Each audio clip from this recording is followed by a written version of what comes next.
Hello everyone. I hope this message finds you all in great health and high spirits. I'm Dr. Amihani Khan, and today, we're diving into a truly inspiring case that's sure to spark curiosity and light up your day. We'll be discussing the case of a bright, 15-year-old girl dealing with secondary amenorrhea. This journey is not just about healing, but about how sometimes life throws us curveballs, and with the right guidance, we can knock them out of the park.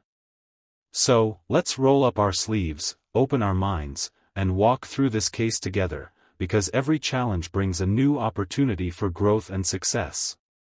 I received a call from the mother of one of my patients, her voice quiet and filled with hesitation, as if she were sharing something deeply personal. She said, "Doctor, my daughter has been struggling with irregular periods. She had her first period, but after just 1 month, her menses stopped completely for a year. On the recommendation of a gynecologist, we turned to hormonal pills, which brought her periods back temporarily, but now they've disappeared again for months.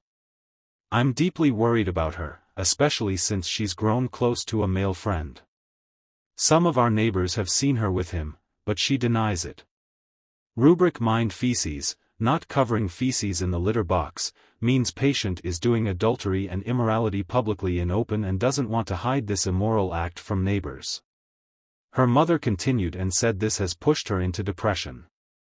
As a single mother, I work as a tailor from home to support my children's education, and in my worry, I scolded her. Now, she's become withdrawn, underweight, irritable, and spends most of her time sitting alone. Her concern was palpable, and it was clear the weight of her struggles as a mother was heavy on her heart. We took on her case, and you won't believe the transformation that followed. This introverted girl, who had been completely consumed by her sadness, came to me just 7 days after starting the homeopathic treatment and said, "Doctor, I don't know how or why, but I'm feeling happy. It's like this feeling of joy is back in me. I'm 70% better, mentally." It was truly incredible. Then, just 11 days into the treatment, she got her menses. Her mother was overjoyed, seeing her daughter not only regain her physical health but also her emotional well-being, all without needing to rely on hormonal pills. With pure satisfaction in her voice, she said, "Thank you, doctor." And the best part?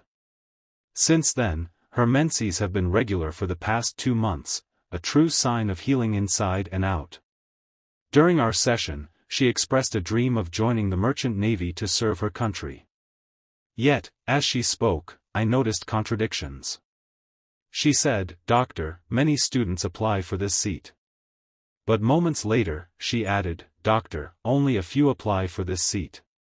Her words revealed a conflicted mind, and I could see her struggle to focus, her answers evasive, as if she were hiding something, unwilling to fully commit.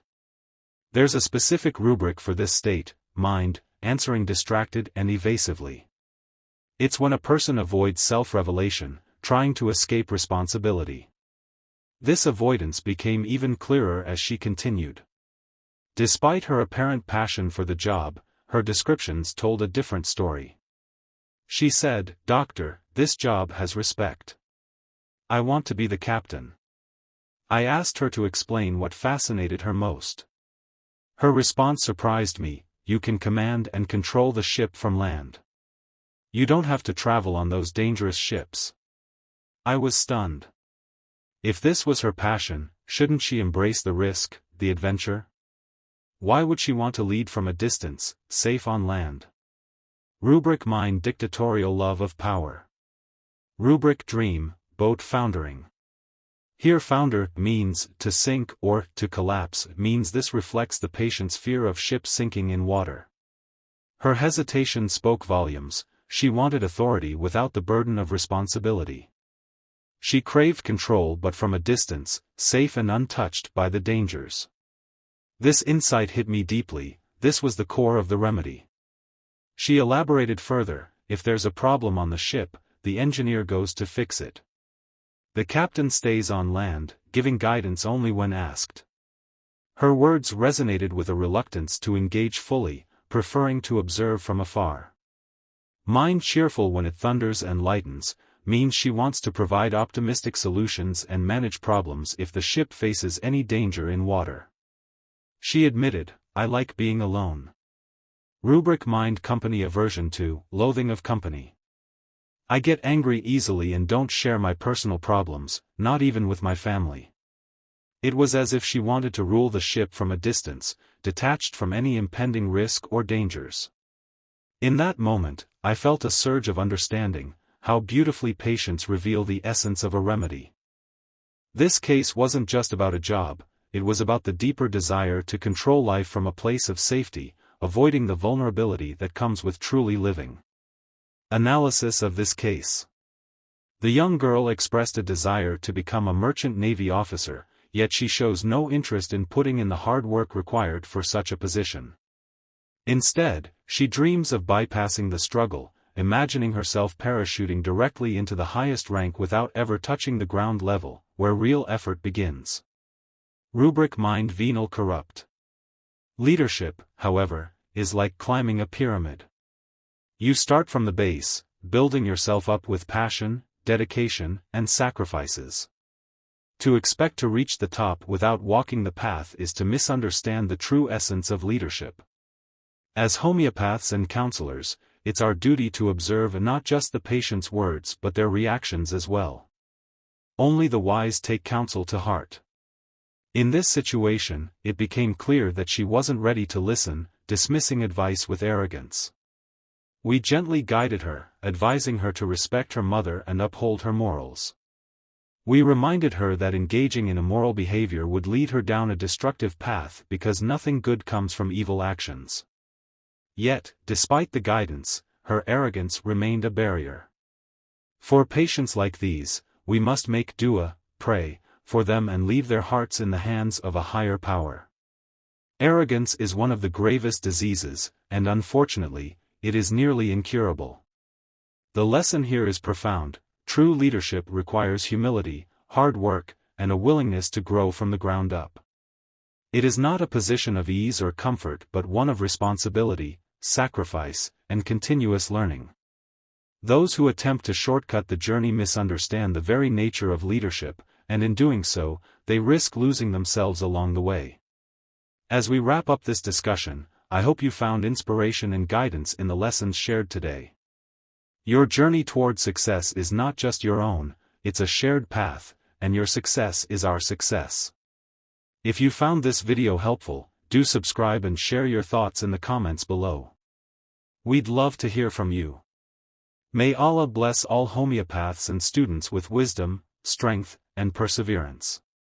May you rise above challenges, guided by your passion and commitment to healing. Together, let's illuminate the path of homeopathy and make a positive impact on the world. Remember, we are all in this together. Thank you for being part of our journey. कभी जिंदगी में वालिद को खड़कर आंख में आंख डालकर बात मत करो, कभी सीना ऐंठा कर वालिद के सामने गुफ्तगू ना करो, सुभान अल्लाह। कभी मां को ऊंची आवाज से बात ना करो, जो आदाब मेरे रब ने पारा नंबर 15 सूरह बनी इसराइल की आयत में अल्लाह ने बताए, माँ बाप से बात करने के 5 आदाब हैं। कभी जिंदगी में उफ ना बोलो, कभी झिड़को नहीं, बैठो जी खामोश। अगर एक सवाल माँ बाप 10 बार पूछ रहे हैं, बार बार पूछ रहे हैं, तो फिर पेशानी के ऊपर बल मत डालो, नाराजगी का इजहार मत करो। अल्लाह सिखा रहा है, अदब सिखा रहा है हमको।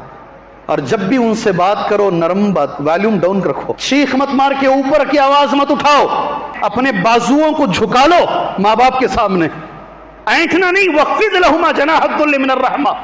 और कभी भी दुआ करो, अपने से पहले माँ बाप के लिए मांगो। वो अभी जाना घर में, कुरान की इस आयत पर अमल करके देखना, आप इंशाअल्लाह अमल होगा इंशाअल्लाह। जिंदगी से निकल जाना, उसका नतीजा क्या होता है? दिल मुर्दा हो जाता है। हज़रत उमर इब्न ख़त्ताब रज़ी अल्लाह अन्हु फरमाते हैं, जिसकी हया घट जाती है, उसका वरा, ज़िंदगी में गुनाहों से बचने का जो एहतियात का मिजाज है, वो भी घट जाता है। जब हया ज़िंदगी से निकल जाती है या कम होती है, उसका तकवा कम हो जाता है, वरा कम हो जाता है, एहतियात करना, गुनाहों से एहतियात नहीं करता वो। और जिसका गुनाहों से एहतियात कम हो जाता है, उसका दिल मर जाता है। मालूम है कि शुरुआत हया की कमी से होती है, अंजाम दिल की मौत पर होती है।